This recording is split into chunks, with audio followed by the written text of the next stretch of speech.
एक बहुत ही बड़े एवं प्रतिष्ठित प्रतापी गुरु थे जो अपने सभी शिष्यों से बहुत प्रेम करते थे।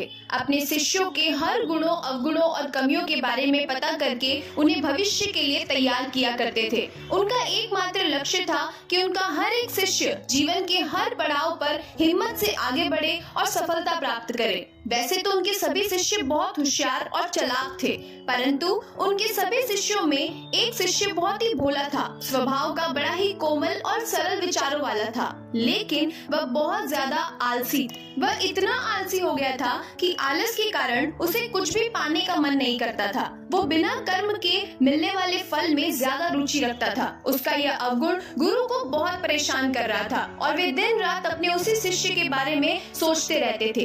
एक दिन उस प्रतापी गुरु ने पारस पत्थर की कहानी अपने सभी शिष्यों को सुनाई। गुरुजी कहानी सुना रहे थे और गौर भी कर रहे थे कि इस पत्थर के बारे में जानने के लिए सबसे अधिक जिज्ञासु कौन है। उन्होंने देखा कि वही आलसी शिष्य बड़े जिज्ञासा के साथ कहानी को सुन रहा था। यह देख गुरु उसकी मंशा समझ गए। वे समझ गए कि यह आलसी है, इसीलिए उसे इस जादुई पत्थर की लालसा है। लेकिन यह मूर्ख यह नहीं जानता कि जो व्यक्ति कर्महीन होता है उसकी सहायता तो स्वयं भगवान भी नहीं कर सकते, और ये तो बस एक साधारण सा पत्थर है। यह सोचते सोचते गुरु ने सोचा कि यही सही वक्त है इस शिष्य को आलसी के अवगुणों से अवगत कराने का। फिर क्या, गुरुजी ने उस शिष्य को अपनी कुटिया में बुलवाया। कुछ क्षण बाद कुटिया के भीतर शिष्य ने प्रवेश किया और गुरु को सिर झुकाकर प्रणाम किया। गुरु ने आशीर्वाद देते हुए कहा, बेटा, मैंने आज जिस पारस पत्थर की कहानी सुनाई वो पत्थर मेरे पास है और तुम मेरे सबसे प्रिय शिष्य हो, इसीलिए मैं वो पत्थर सूर्योदय से लेकर सूर्यास्त तक के लिए तुम्हें देना चाहता हूँ।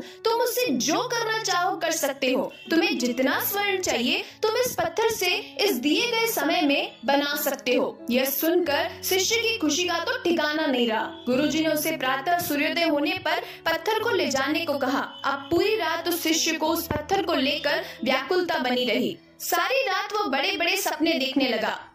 अपनी आकांक्षाओं और सुविधाओं को कैसे पूरा करेगा इसके बारे में सोचने लगा।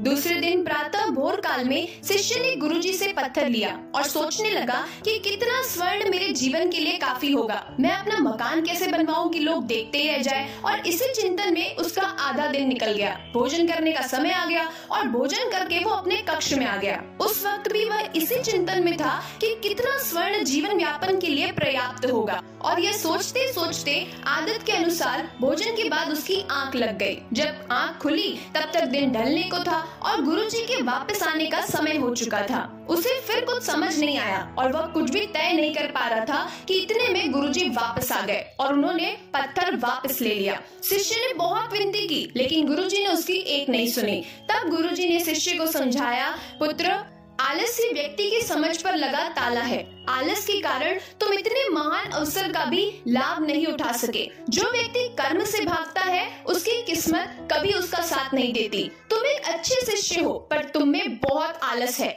जिस दिन तुम इस आलस के चोले को निकाल फेंकोगे उस दिन तुम्हारे पास कई पारस के पत्थर होंगे। शिष्य को गुरु की यह बात समझ आ गई और उसने खुद को पूरी तरह बदल दिया। अब उसे कभी किसी पारस की लालसा नहीं रही। दोस्तों, यह एक काल्पनिक कहानी है जिसका सारांश यह है कि हमें अपनी किस्मत से ज्यादा अपने कर्म पर विश्वास करना चाहिए। बिना मेहनत किए हम कभी कुछ हासिल नहीं कर सकते।